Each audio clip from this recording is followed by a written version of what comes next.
आज के इस वीडियो के अंदर हम लोग डेटा फ्रेम के बारे में सीखने वाले हैं। तो सबसे पहले अगर हम डेटा फ्रेम के बारे में बात करें, देखिए डेटा फ्रेम एक 2D ऑब्जेक्ट होता है। 2D ऑब्जेक्ट का मतलब यहाँ पर रोज़ भी होंगे और कॉलम्स भी होंगे। जिस तरीके से हमने अभी लास्ट वीडियो में देखा था कि जो एक सीरीज़ होता है वो एक कॉलम के जैसा होता है और 1D होता है। तो आप देखोगे कि ये एक सीरीज़ है और अगर हम इसी के आगे एक और सीरीज़ बना दें, तो ये कहीं न कहीं 2 सीरीज़ हो गए। तो जब दोनों सीरीज़ को मिलाकर एक टेबुलर लाइक स्ट्रक्चर बनता है तो उसको हम लोग डेटा फ्रेम बोलते हैं। कहीं-कहीं पर डेटा फ्रेम को कलेक्शन ऑफ सीरीज़ भी बोला जाता है, क्योंकि इसमें कई सारे सीरीज़ होते हैं, तब जाकर एक पूरा टेबल जैसा स्ट्रक्चर बनता है। सो डेटा फ्रेम के पास जो रोज़ होते हैं उनको कहीं-कहीं पे रिकॉर्ड भी बोला जाता है एंड जो कॉलम्स होते हैं उनको एट्रीब्यूट के नाम से भी जाना जाता है। कहीं-कहीं पर आप डेटा फ्रेम देखोगे, डेटा फ्रेम आप मैनुअली भी क्रिएट करते हैं, कहीं-कहीं पर आप एक्सेल या सीएसवी फाइल या सीक्वल हो गए, वहाँ से भी आप लोड कर सकते हैं। तो डेटा फ्रेम क्रिएट करने का एक तरीका होता है, हम यहाँ पर dot data frame function use करते हैं। ये जो डॉट डेटा फ्रेम होता है, इसमें डी हमेशा कैपिटल होता है और एफ कैपिटल होता है। तो बहुत बार ये छोटी-छोटी गलतियाँ लोग करते हैं जो बिगिनर होते हैं, तो डेटा फ्रेम में डी कैपिटल होगा और एफ कैपिटल होते हैं। तो जैसे ही हमने पांडास को इम्पोर्ट किया, हमने एक वेरिएबल डिफाइन किया and then PD dot data frame दिया। तो ये एक तरीके से एम्प्टी डेटा फ्रेम क्रिएट करेगा, जिसके कॉलम भी ब्लैंक होंगे और इंडेक्स भी ब्लैंक होगा। इंडेक्स मतलब रो नेम हो गया, ये रो का नेम हो गया, कॉलम्स जो होते हैं वो कॉलम्स के नेम हो गए। सबसे पहले हम इंपोर्ट करेंगे पांडास लाइब्रेरी को, import pandas as P D and then हम वेरिएबल क्रिएट करेंगे अगर हम डेटा फ्रेम क्रिएट कर रहे हैं। तो डेटा फ्रेम वैसे तो क्रिएट करने के बहुत सारे तरीके होते हैं, बट हम लोग यहाँ पे 5 तरीके सीखने वाले हैं। तो सबसे पहले मैं एक एम्प्टी डेटा फ्रेम क्रिएट करता हूँ। तो यहाँ पर मैंने माई अंडरस्कोर डीएफ दिया and then equal to P D dot data frame and parenthesis print my underscore DF. अगर मैं इसको रन करूँ F5 प्रेस करके, तो आप देखो ये एम्प्टी डेटा फ्रेम क्रिएट हो चुका है। तो सबसे पहला तरीका है, इसमें होता है लिस्ट ऑफ लिस्ट। कई सारे लिस्ट का एक लिस्ट होगा, तो उससे हम लोग डेटा फ्रेम क्रिएट करते हैं। जैसे कि मैंने यहाँ पर एक वेरिएबल लिया ए और इसके अंदर इसको मैंने एक लिस्ट बनाया इस तरीके से। अब इस लिस्ट के अंदर मैंने एक लिस्ट और बनाया, कॉमा देके एक और लिस्ट बनाया, कॉमा देके और एक और लिस्ट बनाया। तो इसको हम लोग बोलते हैं लिस्ट ऑफ लिस्ट्स। तो यहाँ पर जैसे मैंने ए दिया एंड कोलन कॉमा देके 1 दिया। बेसिकली ए एक मेरा एलिमेंट है लिस्ट का और 1 एक इंटीजर एलिमेंट है इस सब लिस्ट का जो अंदर लिस्ट बना हुआ है। इसी तरीके से मैंने एक बी लिया and then 2 comma C comma 3 inverted comma लगाने के बाद स्ट्रिंग को हमेशा इन्वर्टेड कॉमा के अंदर रखना है। तो ये एक तरीके से मेरा लिस्ट ऑफ लिस्ट बना है। इसको मैं इन दोनों को मैं यहाँ से कट करके यहाँ पेस्ट कर देता हूँ एंड इस डेटा फ्रेम के अंदर इस लिस्ट के वेरिएबल को मैं पास कर दूंगा। सो ये मेरा डेटा फ्रेम क्रिएट हो जाएगा। आप देख सकते हो यहाँ पर जो ए बी एंड सी जो 0 इंडेक्स वाले एलिमेंट्स थे उनसे एक कॉलम बन गया और जो 1 2 3 थे उनका एक दूसरा कॉलम बन गया। और ये जो ऊपर शो कर रहा है ये मेरा कॉलम का नेम है एंड यहाँ पर जो साइड में लेफ्ट हैंड साइड में नंबर शो हो रहे हैं इनको हम इंडेक्स बोलते हैं। अब जैसे मैं चाहता हूँ कि इसमें मुझे इंडेक्स का नेम चेंज करना है, कॉलम का नेम चेंज करना है, तो बिल्कुल सेम टू सेम जैसे सीरीज में हम करते थे वैसे ही होगा। तो यहाँ पर हम इंडेक्स एट्रीब्यूट के अंदर एक लिस्ट पास कर देंगे। तो जैसे मैं लिस्ट देना चाहता हूँ R1 मतलब रो नंबर 1, R2 एंड R3, ये मैंने 3 रो नेम दिया। लेकिन अगर मैं चाहता हूँ नहीं मुझे कॉलम का भी ये ऊपर भी नेम देना है, तो एक दूसरा एट्रीब्यूट हम लोग यूज़ करेंगे कॉलम्स। इसके अंदर जैसे हमारे पास 2 कॉलम है तो हमें 2 कॉलम्स का नेम देना होगा। जैसे कॉल 1 कॉल 2 ये दिया। अब मैं अगर इसको रन करूँ तो आप देखिए मेरे ऊपर मेरे कॉलम का नेम आ रहा है, कॉल 1 कॉल 2 और यहाँ पर R1 R2 R3 आ रहा है। सो ये एक तरीका है जिस लिस्ट ऑफ लिस्ट से हम लोग अपना डेटा फ्रेम क्रिएट कर सकते हैं। अब हम चाहते हैं कि मुझे इसमें से किसी भी रो को एक्सेस करना है, तो जैसे सीरीज में होता था बिल्कुल वैसे ही हम लोग करने वाले हैं। किसी भी रो को एक्सेस करने के लिए हम लोग यूज़ करेंगे, अगर वो लेबल्ड है तो हम लोग लॉक यूज़ कर सकते हैं। तो जैसे यहाँ पर हम यूज़ करेंगे माई अंडरस्कोर डीएफ डॉट लॉक और लॉक के अंदर हमने अपना जो भी लेबल्ड नेम है जैसे R1 इसको एक्सेस करना है, ये हमने दे दिया। और यहाँ पे मैं प्रिंट सॉरी यहाँ पर R1 दिया मैंने एंड इसको मैंने प्रिंट कर दिया, प्रिंट ये। और इस चीज़ को मैं कमेंट आउट कर देता हूँ थोड़ी देर के लिए। सो यहाँ पर ओके ओके, ये पैरेंथेसिस के अंदर देना है। अब ये वर्क करेगा। हाँ, सो आप देख सकते हो ये आर वन के अंदर कॉलम वन जो है ए है और वन है। सो इस तरीके से हम अपना रोज प्रिंट कर सकते हैं। ये रोज प्रिंट कर रहे हैं। अगर हम चाहते हैं कि नहीं हमें दो रोज चाहिए, या फिर आप ये समझो कि मुझे आर वन से आर टू तक चाहिए, तो ये तो मेरा एक तरीके से रो हो गया। अगर मैंने यहाँ पर मैंने कॉमा लगाकर, sorry, are one colon R2 दिया हुआ है, तो बेसिकली ये कर क्या रहा है, ये रो नंबर R1 से लेकर R2 तक दोनों को ये प्रिंट करेगा। तो अगर मैं इसको रन करूं तो आप देख सकते हो R1 भी प्रिंट हो रहा है मेरे पास, R2 भी प्रिंट हो रहा है। लेकिन अगर मैं चाहता हूं कि नहीं मुझे कॉलम चाहिए, तो देखिए कॉलम अगर आपको प्रिंट करना है तो आपको कॉमा के बाद, जैसे मैं चाहता हूं कि मुझे प्रिंट करना है फर्स्ट कॉलम, तो यहाँ पर कॉमा देने के बाद मैंने कॉल वन दिया। तो बेसिकली कॉमा से पहले रो होता है, बट मैं चाहता हूँ सारे रो आए, लेकिन कॉलम, और यहाँ पर मैं चाहूँ तो कोलन दे सकता हूँ।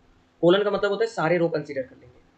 और जब मैंने इसको रन किया तो आप देख सकते हो कोलन का मतलब सारे रो कंसीडर करेंगे, कॉल वन का मतलब कॉलम नंबर वन। इसी तरीके से अगर मैंने यहाँ पे कोलन दे के कॉल टू दे दिया, सो ये कॉलम वन से लेकर कॉलम टू दोनों को कंसीडर करेंगे। इसी तरीके से हम लोग आईलॉग भी यूज करेंगे। आईलॉग में फर्क ये रहेगा कि आप लेबल्ड इंडेक्स नहीं देंगे, आपको वहां पर इंटीजर देना होगा, पोजीशंस देने होंगे। तो जैसे एग्जांपल के लिए मैं यहाँ से इंडेक्स को रिमूव कर देता हूँ एंड इस कॉलम को भी रिमूव कर देता हूँ। मेरा जो डेटा फ्रेम है उसका कोई भी लेबल नहीं है, वो अनलेबल्ड है। तो जैसे मैंने आई लॉग कोलन दिया, कोलन अगर मैंने दिया तो सब कुछ प्रिंट कर देगा। आप देखोगे सब कुछ प्रिंट कर देगा। सो मैं चाहता हूँ कि मुझे ज़ीरो, जो मेरा ज़ीरो है, ज़ीरो रो प्रिंट करना है, ज़ीरो से लेकर वन तक या वन से लेकर टू तक। तो वन कोलन टू किया मैंने। अब ये मैंने लास्ट वीडियो में भी बताया था कि ये टू जो होगा ये इंक्लूड नहीं होगा, इसलिए इसको हम लोग एक्सक्लूसिव बोलते हैं। तो जब मैं इसको रन करूँगा तो आप देखिए केवल वन प्रिंट हुआ है, जबकि लेबल्ड में वो इंक्लूसिव था, दोनों प्रिंट हो रहे थे। इसी तरीके से अगर मुझे कॉलम चाहिए, मैं चाहता हूँ कि मुझे ज़ीरो कॉलम चाहिए, तो मैं कॉमा देने के बाद ज़ीरो दे दूँगा, तो ये ज़ीरो कॉलम प्रिंट करेगा। लेकिन यहाँ पर क्या होगा, फर्स्ट रो का ज़ीरो कॉलम, तो बी आ रहा है हमारा, एक तरीके से आप कहो बी आ रहा है।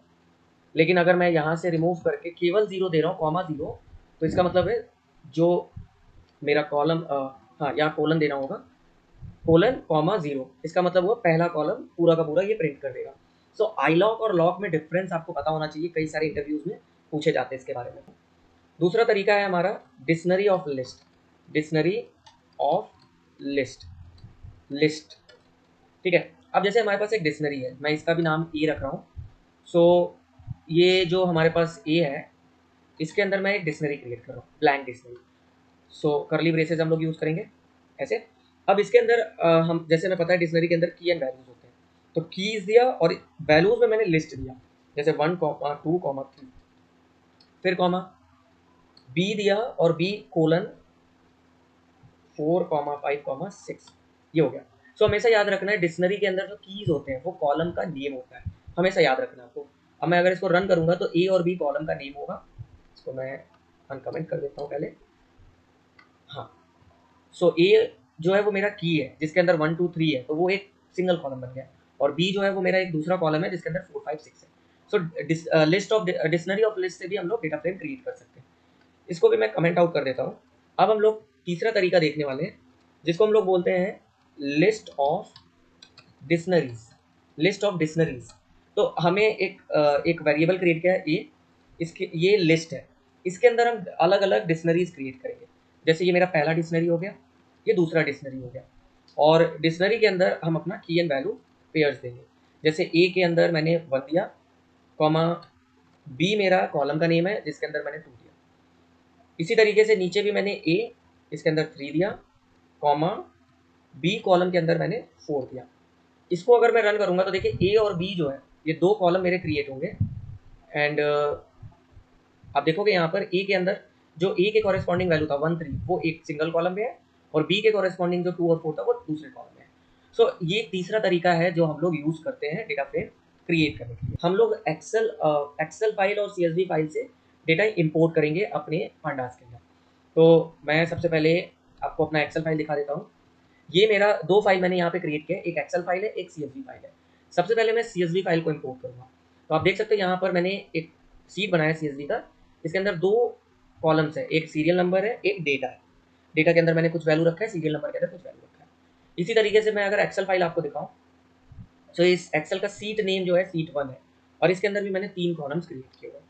अब सबसे पहले अगर हमें इंपोर्ट करना है CSV फाइल को, तो एक फंक्शन होता है जिसका नाम है रीड अंडरस्कोर CSV।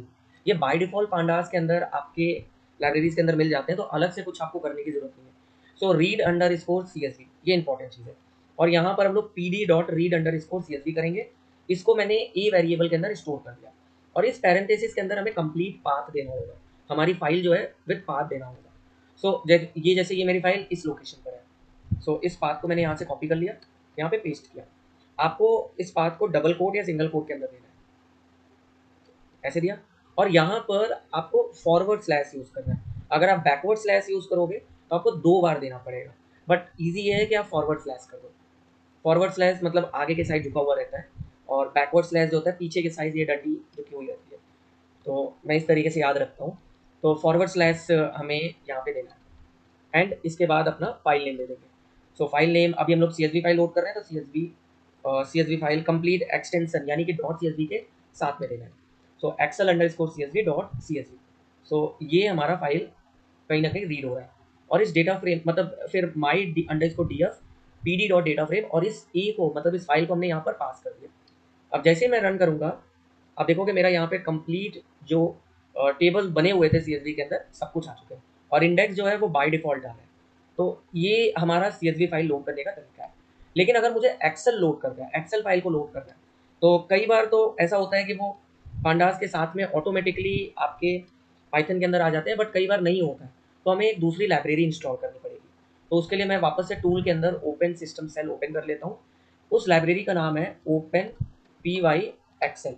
ये एक्सेल के लिए एक लाइब्रेरी बनी हुई है, ओपन PY एक्सेल।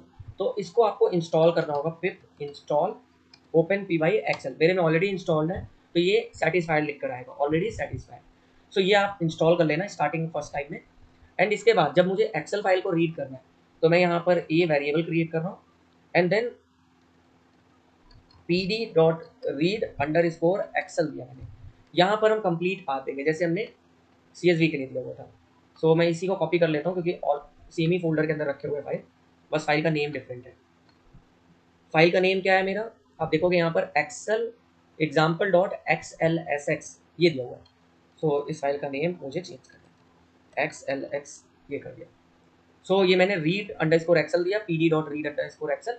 और एक चीज़ ध्यान देना है, जब आप एक्सेल फाइल को रीड करते हो, तो आपको यहाँ पर कॉमा देने के बाद सीट नेम भी देना है। कई बार आपके एक्सेल फाइल के अंदर ढेर सारे सीट होंगे, तो आपको सीट का नेम भी देना है। तो जैसे सीट मेरा जो है सीट नंबर 1 था, सीट 1 था, तो मैंने सीट 1 दे दिया। अगर और यहाँ पर आपको डेटा फ्रेम क्रिएट करने की ज़रूरत नहीं है, सीधे इसी ए वेरिएबल को आप पास करोगे। अब मैं रन करूँगा, सो आप देख सकते हो serial number data data 2 seat number 1 से इसने कहीं ना कहीं यहाँ पर लोड कर दिया। मैं चाहता हूँ कि मुझे इसमें सारे के सारे डेटा नहीं चाहिए। मैं चाहता हूँ मुझे केवल टॉप के 10 जो रोज हैं वो शो करने हैं मुझे। तो मैं ए डॉट हेड फंक्शन यूज़ करूँगा। सो ए डॉट हेड ये अगर मैंने रन किया, तो बाय डिफ़ॉल्ट जो होता है डेटा फ्रेम का केवल कुछ ही पार्ट, जैसे 5 यहाँ पर शो कर रहा है, बाय डिफ़ॉल्ट केवल 5 जो है वो आपके रोज़ आ रहे हैं। बट मैं चाहता हूँ कि नहीं, मुझे पर्टिकुलर 3 ही रोज़ देखना है, तो टॉप के 3 रोज़ ही आपके शो करेगा, टॉप के 3 रोज़। अगर मैंने यहाँ पे 7 दे दिया, तो टॉप 7 रोज़ यहाँ पर शो होगा, आप देख सकते हो। लेकिन अगर मैं चाहता हूँ नहीं, मुझे टॉप का नहीं चाहिए, बॉटम का चाहिए, तो मैं यहाँ पर टेल डालूँगा। टेल जो होता है ये नीचे से 7 रोज़ आपको एक्सट्रैक्ट करके देगा। यहाँ पर आप इंडेक्स देख सकते हो। सो ये 2 इंपॉर्टेंट बेसिक फंक्शंस होते हैं जो हम लोग बेसिकली यूज़ करते हैं। इसके बाद होता है हमारा एक इन्फो फंक्शन, जैसे ए डॉट इन्फो। अब ये ए मैं मान रहा हूँ कि ये डेटा फ्रेम है। अब ये एक डेटा फ्रेम है, आप चाहो तो एक्सेल फाइल रीड करके भी यूज़ कर सकते हो, आप चाहो तो खुद का डेटा फ्रेम क्रिएट करके भी इन्फो लगा सकते हो। मतलब बेसिकली ए मेरा डेटा फ्रेम होना चाहिए। अब मैं इसको जब रन करूँगा, तो ये सारी इन्फॉर्मेशन दे देगा कि कॉलम का नाम कौन कौन सा है इस पूरे डेटा के अंदर, कितने वैल्यूज़ नॉन नल है, तो ये शो करेगा। सीरियल नंबर भी नॉन नल है, मतलब इसके अंदर कोई ना कोई वैल्यू डली हुई है। काउंट शो कर देगा, डेटा टाइप शो कर देगा कौन कौन से डेटाज हैं। तो ये बेसिक इन्फॉर्मेशन के लिए हम लोग इन्फो यूज़ करते हैं। अब एक दूसरा फंक्शन होता है डिस्क्राइब। डिस्क्राइब। सो डिस्क्राइब जो होता है ये कुछ पैरामीटर्स होते हैं जैसे काउंट, मीन, स्टैंडर्ड डेविएशन, ये सारी पैरामीटर्स को एक्सेप्ट करके आपके सामने लेकर आएगा।